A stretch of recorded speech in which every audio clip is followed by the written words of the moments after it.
let me know in the chat when to start.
Morning, everybody. Welcome to this webinar. We're just going to wait another minute or so and then we'll get started.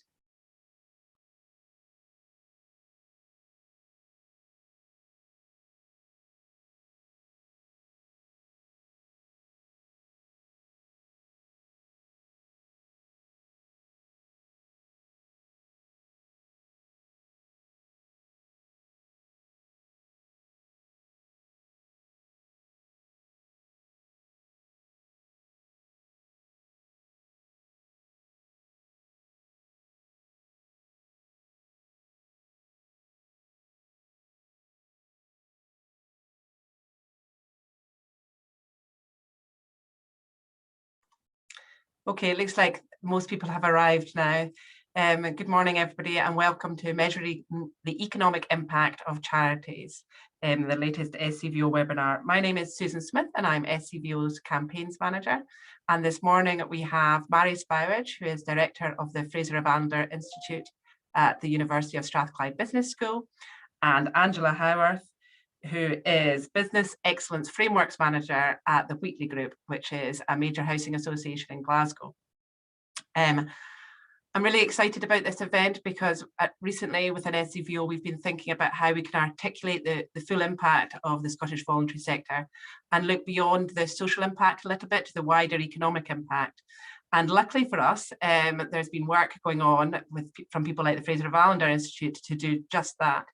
And yesterday, I was at a very inspiring event with Mary, where she introduced a new piece of research she's done for the British Heart Foundation, which measures the economic impact of charity-funded medical research.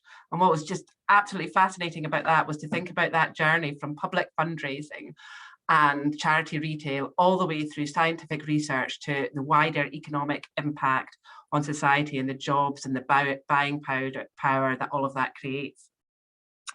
So she's going to speak to us this morning about some of the work she's done with Scottish charities and some work that the Fraser of Allender Institute is doing to measure the wider economic impact of the third sector. And then Angela is going to follow up with a little bit of an example of working with the Fraser of Allender Institute and the impact that's had on the Wheatley Group. So before we get started, just want to highlight that you are muted throughout this webinar, but we do have a Q&A function, and hopefully we'll have time for 10-15 minutes of questions at the end. And also this webinar is being recorded, so it'll be available on the SCVO YouTube channel afterwards. Right, I'm going to pass over to Mary, who is going to do her presentation. Thanks very much, Susan, and thank you very much for inviting me to do this. So we've been interested for quite a while about how we can bring our expertise to bear on quantifying the importance of the third sector as an economic actor in the Scottish economy. There are obviously huge benefits that charities and wider third sector organisations bring to society, to communities, but we often felt, and I know talking to some of your colleagues at SCVO, that, you know, the importance of these organisations in the fabric of our economy is not always appreciated. And I felt that perhaps we could use our expertise to try and help that be done a bit more systematically, and frankly give the third sector a bit of a hook when talking to policymakers and business about the importance that they have as the kind of third plank of our economy. So what I'm going to cover today, I've done it a wee bit already, is sort of why have we been doing this, but kind of how we're using the experience we have in doing this for other sectors or for certain organisations in your sector, to try and bring that to bear on measurement of the impact of the third sector. I'll talk through our approach, which gives you a bit of an insight into how we think about the economy and the linkages between it. I'll try not go into too much technicalities and things like that, but it's just to sort of give you an idea of the way we're thinking it through, and how we're trying to approach it. And we want to be really transparent about that, because any ideas anybody has about how we could improve our approach, we've tried to talk to others in academia, for example, who've tried to do this before, and the barriers that they've come across and the things that they've tried to do to solve it. I'll talk a little bit about some work we've done with the British Heart Foundation, which Susan mentioned, which was a really interesting example of trying to capture the economic impact of a certain type of research funding. And then I wanted to go on a bit about how maybe we could help your organisations, your sector, and the sort of capacity building we can maybe support on all things economy. I've got a little example that we've done recently on Community Jobs Scotland, which is an evaluation piece we did on the impact of a particular programme that was done across the voluntary sector. And then we'll hear from Angela at Wheatley Group about the work we've been doing with them. So in terms of why we've been doing this, the FAI, I will sort of hold my hands up and say that I'm also a trustee of a charity, and of a community sort of based organisation, and both as that, but also working at an economic institute. I've been quite frustrated about the lack of understanding about how important the third sector is, and you know, through no time has that been more apparent than throughout the period of the pandemic. So we do have expertise in quantifying the contribution of different sorts of organisations, groups of organisations, industry sectors, newly derived industry sectors that we build ourselves. But so I thought that we could, you know, apply that expertise to think about, well, how could we do that for this third sector? So given some links to different examples, slightly different techniques used in each case. But these reports are, you know, a pretty standard way we go about measuring impact. The Robertson Group one is quite interesting because we definitely went wider with that in terms of different forms of impact. And they also had lots of really good data on local impacts as well, which we were able to try and quantify in terms of their impact on employment in local areas. So we've looked at this, and we've done the BHF report, which I'll come back to. But prior to this work, we haven't attempted to measure the impact of the third sector as a whole and approached it in the way that we would normally approach a company or a group of companies or a sector. Now, I know this is kind of a horrible table, but I just kind of wanted to flag up how we think about the economy.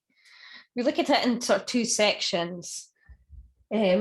What we look at in terms of trying to quantify multiplier effects, i.e. how we try and quantify how every pound spent on something, such as construction, how much does that generate in the wider economy?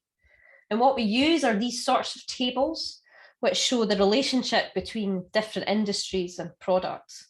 So it essentially shows how much you know, of manufactured products construction buys, how much agricultural products the manufacturing sector buys, and so on. And using these linkages between the different industries in the economy allows us to quantify those supply chain effects. So you can see for every pound that's spent on something, how does that ripple throughout the economy? So if we were doing an impact assessment of, for example, the pharmaceutical industry, which is part of manufacturing, we can see how much of other sectors, goods and services it's buying, how much legal services does it buy, how much accountancy services does it buy, how many other manufactured products does it buy. So the set of data that we use, these economic accounts, are really pivotal in us understanding these sort of supply chain and multiplier effects in the economy. All organizations who are in this sort of matrix are classified according to the sort of activity they carry out. Doesn't matter whether they're seen as being in the public or the third sector, it's according to the sort of thing that they carry out. There are a few exceptions to that, and I'll come back to that. So we look at how products are used by industries to produce other goods and services.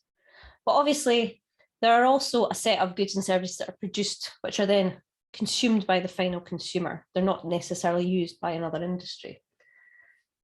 And so there's a bunch of stuff that, instead of being consumed by other industries, can leave the economy through an export. It can be used in capital investment, so it can be used to build a building or a new bit of machinery, or it can be consumed by the final consumer. So when we buy things in a shop, that isn't an input to another good or service. We buy it, we use it, and then it's used up. So this is the way we look at the economy. There's lots of goods and services produced in the economy. Some of them are consumed by other industries to produce more stuff. And other things are exported, or we use them in final consumption. And this is how we look at the different ripples throughout the economy, and how, say, a pound of spending in the third sector might impact on other industries, and therefore introduce multiplier effects and support more economic activity and more employment.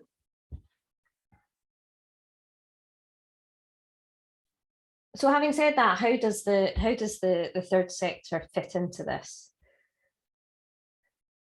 Organisations are categorised in many different ways, depending on which bit of the economic accounts you're looking at. So in the industry classifications, it's about the sorts of goods and services they actually provide. And the thing to say is that that's the dominant thing that they provide by revenue, rather than capturing everything that they provide. Or it can be based on what's called their institutional sector. And this is really about who has control of the organisation. And the main focus of this in the economic accounts is trying to determine what's public sector and what's not public sector. So the reason for this is it's really about trying to measure properly what's public sector debt and deficit within the purposes of the public sector finances. So you may have heard in recent years of some things getting classified on or off balance sheet, and housing associations is an example of this, actually, and in various chaos ensuing because of that. It happened as well with one of the public-private partnerships that was made to do the Aberdeen Western Peripheral route. So, these terms about on or off balance sheet are for this purpose. So the main obsession of national accountants is something within government control and therefore public, or is it not public and therefore it's private and it's not on the balance sheet. So this is the big focus for kind of obvious reasons, and it was a big focus of the UK, especially when it was in the EU and had to comply with certain rules. So, type on the slide there. So there's no third sector in these economic accounts.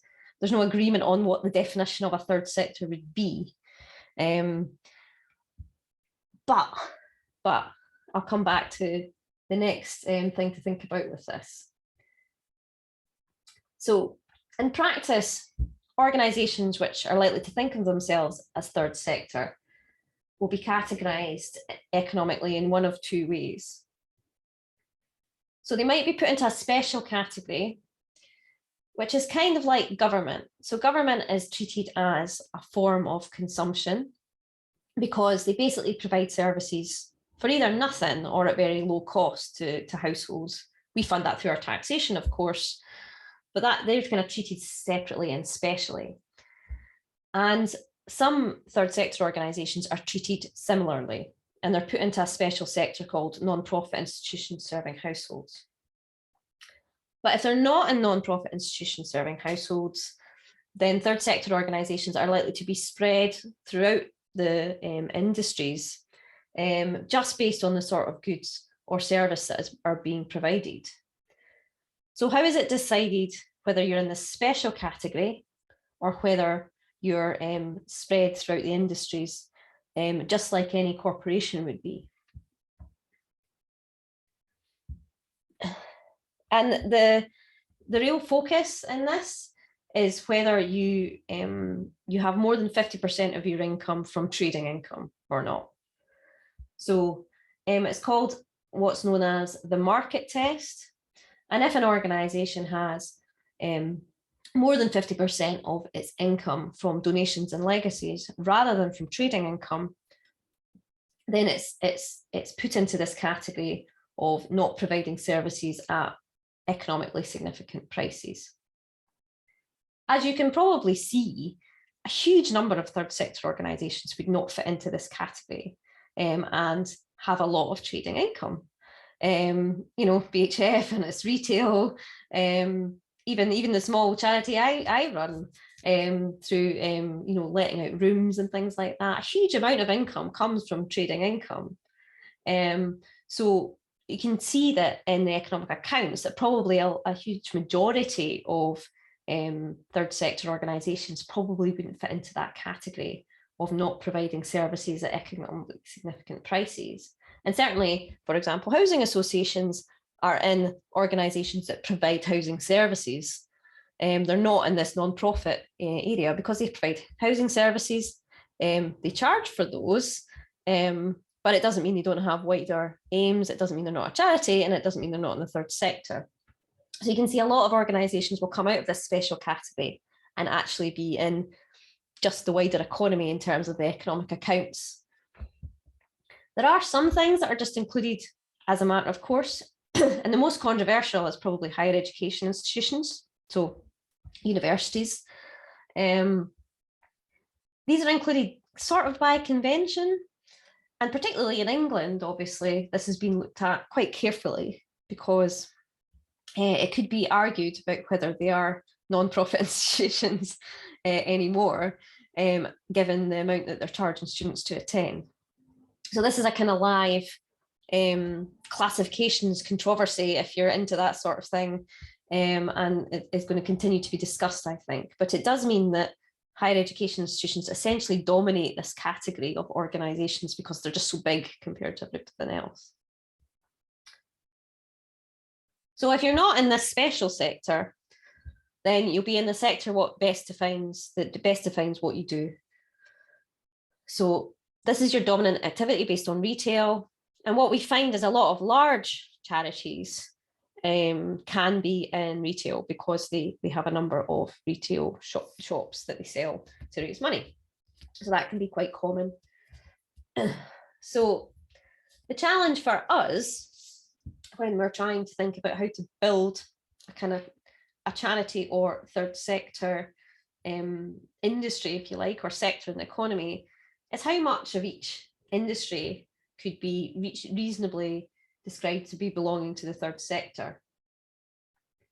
So in order to do this, we've started with the charity regulator data. Now, we know this is not the whole of the third sector.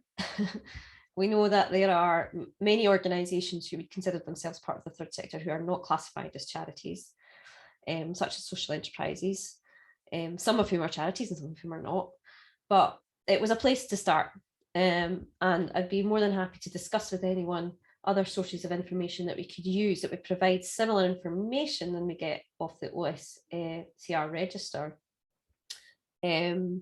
for these wider sets of organisations. And we have been having some discussions with Social Enterprise Scotland, for example, to see how we could build upon this work and expand that definition still further. But this seems like the place to start, at least. So far, and this is through a number of work placement projects that we've done through our programme called Economic Futures, and sort of by hook or by crook trying to get some resource to do this. So this hasn't been commissioned by anyone, and we're just interested in pursuing it. So we've been doing what we can to pursue the research over the last couple of years. So far we've looked at trying to assign industrial codes to Scottish charities. So there's a lot of information about Scottish charities on the OSCAR database, but they don't necessarily have their industrial code. Now, not all Scottish charities are, of course, constituted in the same way. That's an understatement. Not all of them are registered at Companies House or chartered companies or SCVOs. And many obviously are more historic forms, which means there's lots and lots of different types of constitutions.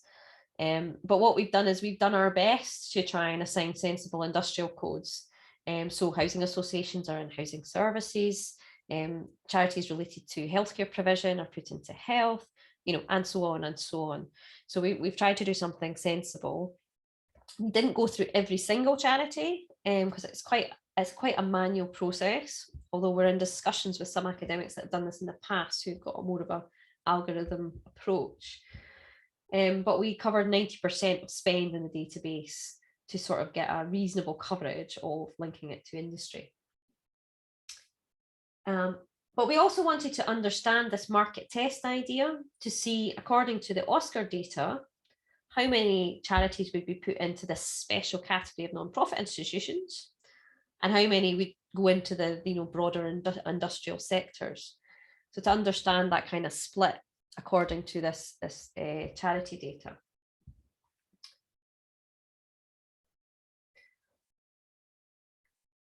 So this is as far as we've got so far. So if you're hoping for me to say at the end, this is the number, sorry, I'm kind of going to disappoint you. But what we want to do through another Economic Futures work placement that we're going to have this summer, maybe even two, we'll see how many we can get away with. We want to have this new sector in the national accounts, which will be this third sector as defined by those who are registered as charities. Will have used the data in OSCAR to say, well, this is what's in non-profit institutions, this is how many are in the wider economy, this is the slice of each of the industries that's made up of the third sector, and this is what it is when you bring it together, and therefore this is what the supply chain effects are of that third sector. However, there are still some complexities to work through.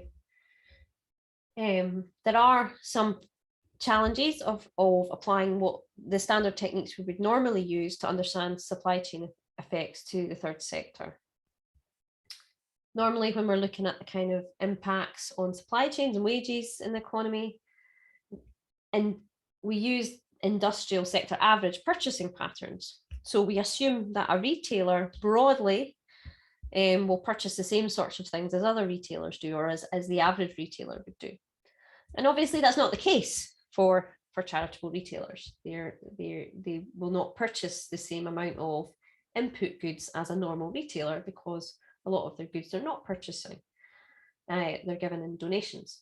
So these are the sorts of things we are scratching our head about and trying to look for solutions to. And hopefully we can work with some of the folks in the SCVO network or other charities to kind of try and understand what a more realistic set of purchasing patterns would be for a third sector organisation in a particular industrial sector, rather than a sort of normal private operator. It won't always be the case that the purchasing pattern is different, of course, but it will be in some cases. I think retail is the main example of that, to be honest. So this issue is more complicated, and our normal assumptions probably can't apply. So we'll be thinking this through to make adjustments which are sensible to be able to come up with a sensible number. So here's an example of some recent work that Susan mentioned, and this was all published yesterday. So this was a report that was funded by the British Heart Foundation, and we also did reports on the impact on the UK, Northern Ireland and Wales, as well as Scotland. And this was an interesting one because this was really about what impact does the research funding that medical charities give to mostly universities, to be honest, in the UK or in Scotland, what economic impact does that have? And this was a really interesting project because essentially research and development spending is investment. It's treated as the same as buying a building or a new machine, because it's not just spending that happens and you consume and it goes away again. It's an investment in something which you're likely to get utility out of for many years to come. So it's sort of treated as such in the accounts. So we're able to do some interesting modelling there to see what impact that this has. And I think another point that I made at the event yesterday was this isn't just important because it supports the researchers who do the research and all of the things they buy in order to do that research, which has lots of supply chain impacts, which is what we actually modelled. But the investment in R&D is a key part of driving productivity in our economy. Investment in general, but particularly in R&D, and can have wider positive spillover effects into our productivity and our productive capacity.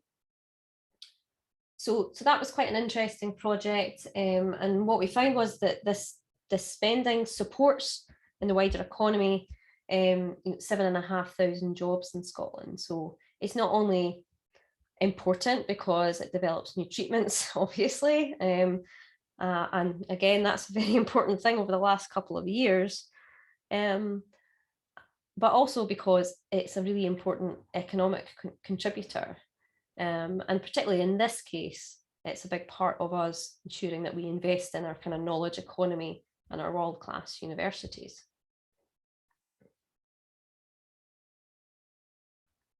So I also wanted to talk about the sorts of things we do with a number of organisations to sort of build capacity around economic issues.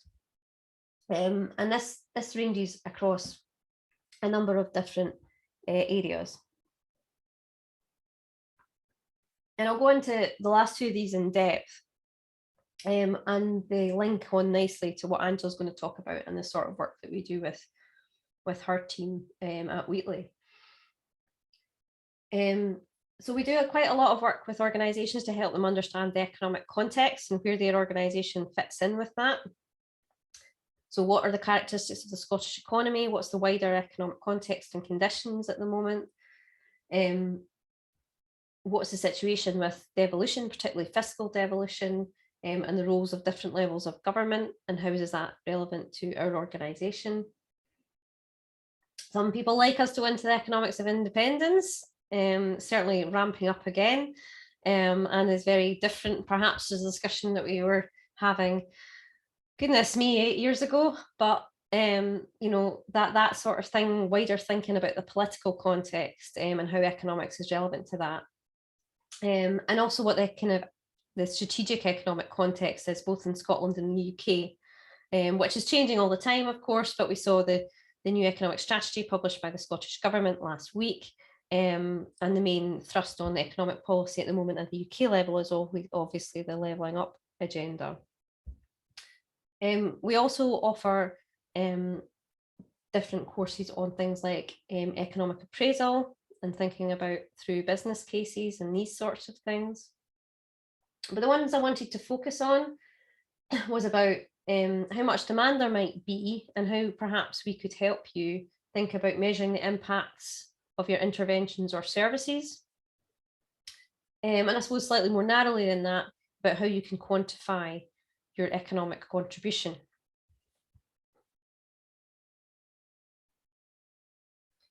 So in terms of measuring impact, and I'll show you an example of that in a second, potentially if this was of interest in the wider third sector, we could support organisations with advice on the design of how data should be collected from the outset when interventions are introduced, to allow the strongest possible evaluations to be done after the fact. Quite often we get approached about evaluations completely after the fact, when the program's already happened. And to be honest, usually, even if we do the work, it's very difficult quite often to isolate the impact of the intervention if the data's sort of not been set up in advance to be able to actually identify a proper control group and be able to do something, what we would call quasi-experimental, to be able to really isolate the impact of your intervention. You know, it's always good to get people involved. If you're interested in doing the evaluation after the fact, it's good to get people involved from the get-go. And it's worth saying that the Scottish Government aren't particularly good at doing this, you know, either. And we published a report on an evaluation of the Small Business Bonus Scheme, which is a non-domestic rates relief, yesterday. It's a 230-page read if you're something to help you drop off. But what that shows is that the data that was available to do that evaluation really wasn't up to scratch, in short. So we weren't really able to say, does this help improve small business outcomes, which is the sort of purpose of it? And we can't really say. So I think thinking about evaluation right from the start is really important when you're thinking about what sort of data do I need to collect in order to monitor whether this intervention is having the outcomes that I would like to see. We can also advise on how you could potentially link it to other data sets to be able to increase the picture of those outcomes that you're capturing. But we could also potentially provide guidance or advice on how to quantify your economic contribution. So maybe instead of commissioning somebody like us or somebody else to do a study, there are some tools that could be used maybe more straightforwardly by some of you in the sector to quantify that yourselves. You know, there are economic multipliers published. You think about guidance and toolkits and things like that. So we're quite interested in exploring that with you to see if that could help build capacity in the sector to more easily quantify your economic impact as well. So this might include advice about the way you can categorise data to be able to demonstrate supply chain effects, and then perhaps talking to organisations about other data that could potentially be collected to demonstrate, for example, local impacts or maybe environmental impacts that you want to talk about as part of any sort of frankly publicity about the difference or the kind of impact that you're making as an organisation. So we did this with some SCVO colleagues with some data that was provided by SCVO, but we did it pro bono because there wasn't any funding provided for an evaluation of this really important programme by the Scottish Government. So we decided to do something pro bono and do what we could. It's not perfect, it's not a full evaluation, but we kind of felt that we had to try and do something. So there was some more information out there about an evaluation of employability programmes for those with a barrier to employment, which there is an absolute dearth of out there in terms of proper evaluation of what works. So this is what we've done recently to try and shed a light on that.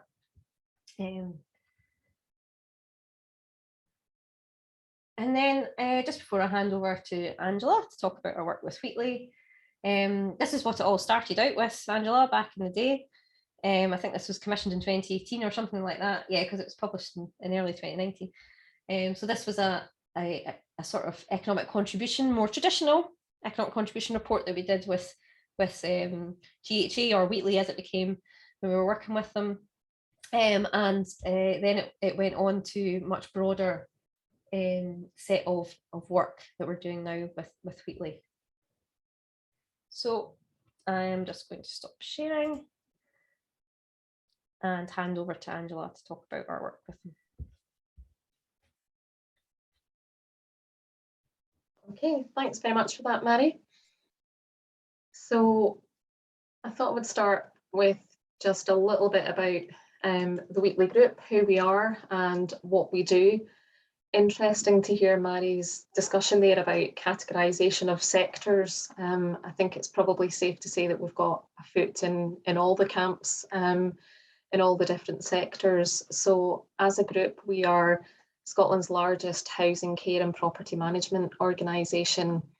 We have 5 registered social landlords or housing associations.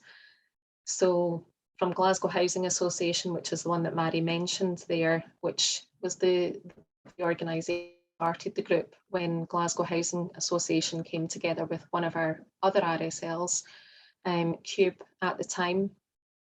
We then have Doreen Canmore, which is our housing association in the east of the country. We have Loreto, we have West Lothian Housing Partnership, and our most recent part of the group was Dumfries and Galloway Housing Partnership, which added another 10,000 homes to our profile, operating in the south of the country. In terms of the private sector part of the organisation, that is Lowther. So we have over 2,500 mid-market and full market rental properties, and that's also our factoring agent as well. Wheatley Care, as the name would suggest, is the care part of the organisation. And again, that started off with Loreto Care and Barony Care, and they came together in April last year to form Wheatley Care. Our truly charitable third sector part of the organisation is our Wheatley Foundation. And that part of the organisation supports vulnerable customers and communities that we operate within. So providing a lot of support in terms of employability, tackling poverty and social exclusion, and education projects within our communities as well. Wheatley Solutions is the back office support functions of the organisation that supports the rest of the group. And Wheatley 360 delivers a lot of wraparound support for our customers. So whether that is through dealing with antisocial behaviour in our communities, fire safety, providing welfare and fuel benefits advice to our customers and communities. So as you can see, quite a lot of parts to the group that we have. We own or manage 90,000 homes across Scotland and serve over 210,000 customers operating across 19 local authority areas. We also have a joint venture with City Building Glasgow, which provides the repairs service to all our properties within Glasgow area as well. What unites all of those parts of the group is our purpose in terms of making homes and lives better. And I don't think that can be understated. It really is that emphasis on improving lives within our communities. So it's not about handing over the keys to a home. It's very much about how can we help the people within those communities to sustain tenancies, to live fulfilling lives as well. You see our vision there, which we recently updated as part of our new strategy for 21 to 26.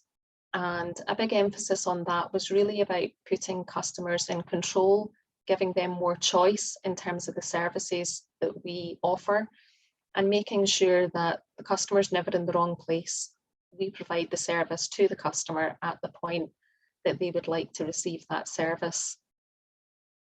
Our vision was also updated to take into account much more of an emphasis on sustainability and improving the lives of people within our communities. Just to give you a little flavour of the kind of things that we do, I thought it'd be interesting just to highlight some of the work that we did, put some numbers on what we delivered during the pandemic. So the first 18 months of the pandemic, these were some of the things that we were doing for our customers. And it really brought home to us how much our customers rely on us, not just for the house, but to actually live as fulfilling a life as they possibly can. So if you look, for example, at the top left there, 33,000 food parcels or vouchers for supermarkets delivered to customers. The very much relied on us and turned to us at that point for that support. So it was really about trying to give as much as we could to customers through, whether it be through our foundation, whether it be helping customers to access the benefits that they were entitled to at that particular point, providing during the height of the lockdown when we were all homeschooling, providing iPads, providing mobile devices so that customers could get online and help their children to access that education support as well. Hopefully that gives you a flavour of the kind of activities that we do as an organisation. And when we think about our impact, you see some of those numbers there, gives an indication of the impact that we have within our communities. But why do we, for example, work with an organisation like the Fraser of Allender Institute and ask them to come in and quantify the impact that we have in the economy and wider than that? First and foremost, it demonstrates and provides evidence that we're delivering on our purpose of making homes and lives better. It helps us to know that we're doing the right things and whether we should be doing anything differently. If we want to make homes and lives better, then we have to be doing certain activities. It also sends a very clear message to all of our stakeholders about the impact that we have as an organisation, not just within our local communities, but across Scotland as well. And I think that's where it's important to work with an organisation similar to Fraser of Allender Institute, that we have that external validation. So it's not just us saying we're doing all these great things within our communities. We actually have the independent validation of that from an outside organisation with the integrity that the Fraser of Allender Institute has. Lots of our customers will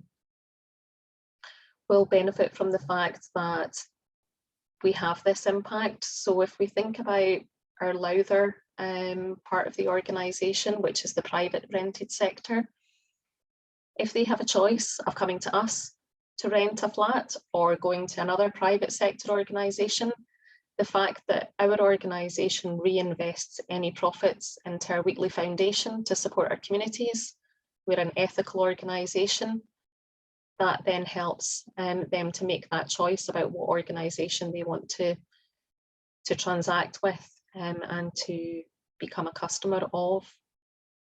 In terms of staff, a lot of our staff are out there supporting customers on a day and daily basis, but it's good for them to know that actually it's been externally validated, the impact that we have as an organisation and just the difference that we make to people's lives as well. In terms of attracting new members of staff, measuring our economic impact, measuring our social impact as an organisation makes us a much more attractive employer as well at the end of the day.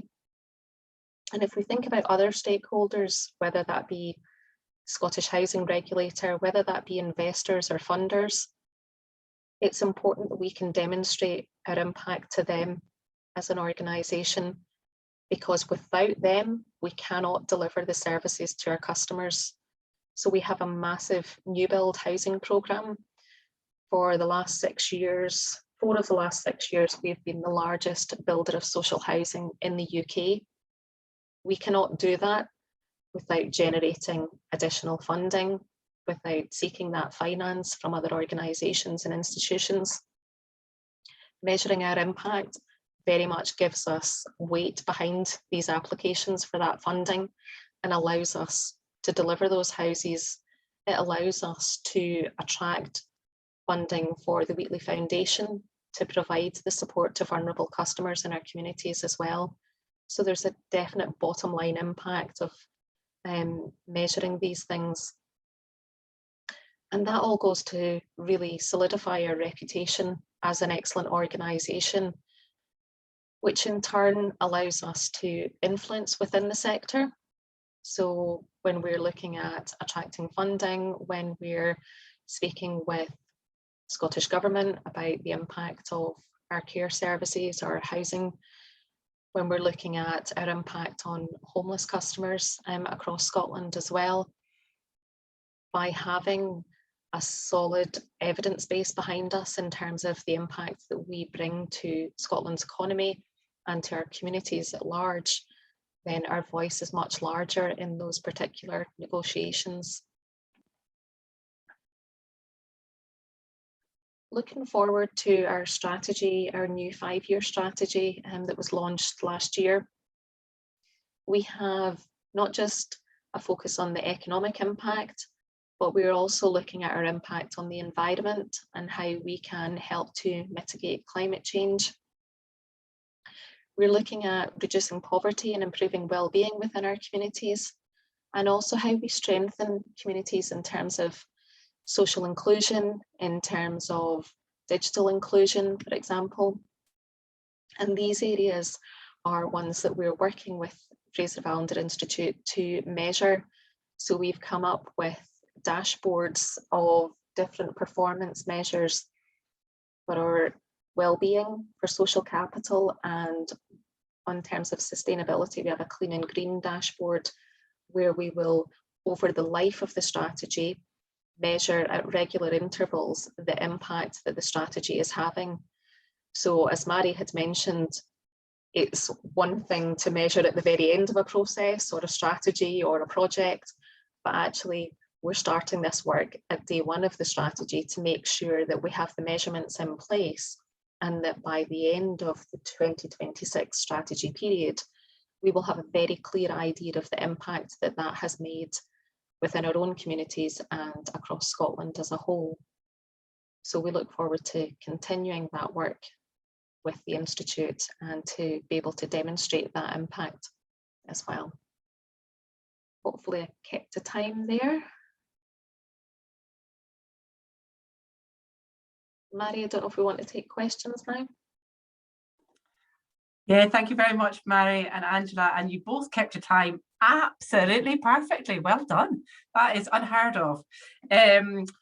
I've got a bunch of questions, but there's a couple that have come into the Q&A as well. Kim, I'm going to come to yours towards the end because I think that's probably key as the next step for all of this. But Matt Lewis from Circular Communities Scotland has asked a question, which was one of the questions I had as well, which is about additional environmental impact measurements. For example, he says, what is the added environmental value of supply, reuse and upcycled furniture, white goods, etc. to your charity's customers? And maybe taking that a little bit broader, it's just like, our environmental impact over the next decade is absolutely vital. And so how can we tie in measuring our economic impact with our environmental impact? And is that something that's easily doable, Mary? And how are you finding it, Angela? So we'll start with Mary. Yeah, it's a really great question. And we were debating this yesterday at the BHF event as well about the value of upcycling and resale of goods compared to them being obviously either produced anew or going to landfill, so benefit sort of thing. And so we've started thinking about how we could potentially do this, sort of going hand in hand with recognizing that the purchasing pattern of the sector will be different. Therefore, so there's a bunch of kind of general emissions factors that are used for each industry, which tells you how emitting it is. So a new construction project, if it's like the average of construction projects, will emit so much CO2. But obviously a construction project isn't a construction project. They aren't all the same. And, it should be possible to think about, well, instead of importing all of that material, we are producing it locally, or instead of using that material, we're using this more sustainable material. And we're sort of thinking that through in terms of construction and circular economy for another project, actually. But this point about reuse of goods is a really good one. And you could see how you could quantify it in terms of avoiding the need for new production and the sort of savings that could be made there. And I'm thinking through how to also demonstrate that in terms of lack of having to go to landfill. So it's very much on our radar. And sort of we are trying to think it through with our colleagues in the economics department at Strathclyde, who are there's quite a few of them in our department who work on turning these economic issues into physical, about physical use of resources. So whether it's energy and environmental impact. So yeah, we are thinking about that. It's a great question and it's really important. Angela, can you maybe expand a little bit on how you're doing it? Yeah, I think there's two parts to it for us. One is that environmental impact, as Mary covered in her comments there, but the other part is the affordability aspect for the customer in terms of not having to go out and buy new goods. For example, that may not be an option for some customers. So rather than go without or put themselves into debt, then by upcycling these goods, then we're providing that need for that customer as well, without putting additional strain on the household finances as well. So a two-pronged benefit for us. Yeah, we were just talking with an SCVO similarly yesterday about the cost of living crisis, the links between the cost of living crisis and the environmental crisis, and how we need to bring these things a little bit closer for people to see those links. It sounds like that's something that this kind of work can touch on. So Kim Atkinson from the Scottish Sports Association has also asked in the chat about measuring the economic impact of volunteering. Again, we were chatting earlier about, looking at the voluntary sector and different elements of the sector, like Mary's done for British Heart Foundation, looking at medical research funding and how possible it is to sort of quantify different elements of the work of the voluntary sector and do similar assessments on those. So volunteering, Mary, is that something that you think would be doable?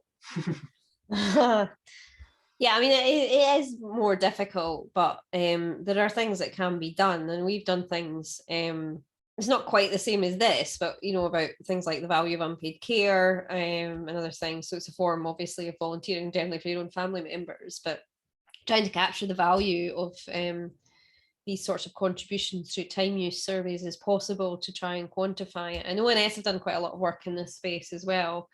There's a big debate in the national accounts community, if you can call it that, about how you capture the value of unpaid work in your economy, which is obviously pretty important. So it is a live debate, and it is possible to measure it, and there has been some work done on it, although we haven't done anything recently on it. I think it's with all of this, I guess I'm keen to try and do something, at least what we do for other industries, and I know there's so much more to the third sector than any of that, but I think we should at least have this sort of, if nothing else, and particularly for certain policymakers or politicians, we are a really important economic actor, but we also have these other benefits, which we mustn't lose sight of. I totally agree. But yeah, it's a good question. Yeah, absolutely. Angela, do you use volunteers at Wheatley? Is this something that you've got any? Yes, we do, through CARE, obviously as a significant employer as well. A lot of our employees are involved in volunteering activities, some within their own communities and the communities that we serve, and obviously wider to that as well. So it's something that we would be interested in, being able to demonstrate that impact of volunteering. So the next question is from Frank McCullough, and it again picks up on something I was thinking about in relation to Scotland, but he's pointing out that the Law Family Commission on Civil Society, which is a UK-wide commission run by Pro Bono Economics, has pressed for a social economic satellite account to measure and track the economic and employment contribution of the third sector on a par with other industries. And the ONS has indicated that this will now happen as part of the levelling up agenda. How significant can this be for demonstrating the true impact of the charity and social enterprise sectors to policymakers? And my follow-up question to that is there anything more the Scottish Government could be doing? Right, well, that's I hadn't clocked that, to be fair, although we've been engaging with ONS quite a lot on some of these market test type things, and how they use the equivalent data that we're trying to use for Scotland for the UK as a whole, to inform the economic accounts. So I want to understand how the data appears in the accounts from their perspective, so we can sort of replicate it for Scotland. So I'm going to thank you, Frank. So I'm going to engage with the ONS about the work that they're doing on this. Importantly, talking to them about, and be coming back to Kim's question that we'll get to, what are they defining as the third sector and how are they doing that? Because I think, obviously the instinct would be to fall back on charities, simply charities and charities that are registered, rather than maybe the wider definition that you guys would recognise. So I think it is significant, though, that ONS want to invest in this, because, to be frank, the sort of separate understanding of this as a sector hasn't really been invested in economic measurement, which is one of the reasons I was keen to push it here. And so I think that the fact that ONS are recognising that they need to invest in it, I think, is a really positive step, and it might lead to more systematic measurement of it. In terms of what the Scottish Government can do on measurement, I mean, to some extent, they're going to follow the ONS on this. They do their best to produce a suite of economic stats for Scotland, which is the envy of the rest of the UK, I will say, and is the reason that we can do this sort of analysis, that we can do the sort of work we do with Angela, to be honest, because they produce that data. It would be very difficult in any other part of the UK. But, if there are these sorts of advances in the ONS, and we think about how we could apply that to Scotland, ONS setting that kind of that standard and that baseline and that methodology will be really helpful for it to be able to be done for Scotland as well. So this is really exciting, and I'll speak to ONS about this. Great. So I'm going to get now to Kim's question, because one of the reasons for this webinar was really to test what people's interest in this kind of activity is, and how important you think it might be for your organisation or sectors of the third sector. So I'm really keen for people who are here, or any colleagues who are watching this afterwards, to get in touch with us if this is something that you think would be useful and is something that you think would be interesting. So Kim was asking, she's keen to discuss how we enable Scotland's 13,000 sports clubs to be included in this work, and how we could best discuss this, please. I'll over to you, Mary, about whether or not those sports clubs are part of your overall analysis of the sector, and over to you.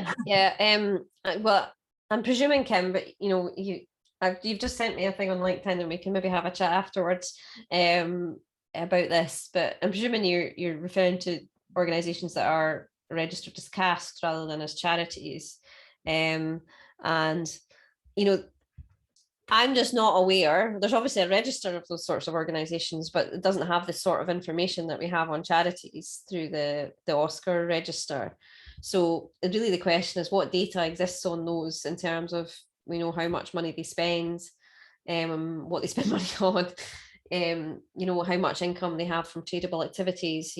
That's what we get from the charity register, which we can't get about other organisations. So I would really like to include them in the definition of the sector, but it's what data exists to be able to do that. And it might be that, for example, the ONS, if they're looking at this actively, will be able to access data from HMRC on casks. I see that that Kim's saying they're not casks mostly either. So I guess it's how do you know that there's 13,000, Kim? And what data do you have on them? And who's got the data? That's the question, but perhaps we can have a chat about that offline. Yeah, it's a really complex picture. So I guess my final question is, there's sort of a reason why this has not been done before, and it's a really complex picture. So how confident are you, Mary, that we're actually making progress right now and that we're going to be able to better articulate this? Because as Kim points out in your response to the volunteering thing, it's never been more important really to articulate the value of the voluntary sector. We've got significant challenges ahead of us over this year, next year, over the next 10 years. And, you know, we really need to demonstrate to people how important the third sector is to our success as a country, and that's in all aspects of our lives. So yes, how possible is all of this? I think it's definitely possible to make progress. And, you know, we've been trying to push the ONS quite hard to think about this, but to invest more time in thinking about the measurement of the sector. Even of the non-profit institutions as they define it, which you know, I really don't think they've invested much time thinking about, but I'm hopeful that they will now. So we're trying to do what we can, but I think we can make progress. And if it flushes out that we really don't know enough about the whole sector, you know, any numbers we produce through this can be criticised because, you know, our assumptions about supply chains maybe could be questioned, or because we're not covering all organizations, but at least it's a start. And all we can do is make efforts to try and cover the sector more and more. And you know, we probably should have more data about all of the organizations who consider themselves part of the third sector. And I'd love it if there was more data, or all in one place. So perhaps, you know, that's a conversation we should be having, and it'll get better over time. But I'm optimistic that we will make progress on this, and we're certainly not going to shut up about it. So. Brilliant. That is great to hear. Thank you very much, Mary and Angela, and everybody who's been here. This is part of the SCVO Economy series. So if you're interested in this and this topic and questions around this topic, check out #SCVO Economy on social media, or you can have a look at some of the recent articles, which includes one from Mary at the link I've just posted on here. And as I just said, if anybody is interested in how this can be applied to their organisation or to their sector, we'd be really interested in hearing from you about that, even just for us to get a little bit of a sense of what the interest is in developing this kind of activity in the future. So thank you very much, everyone. Thank you, Mary. Thank you, Angela. Thank you, everybody, for coming. And once again, you can watch back on YouTube. Bye.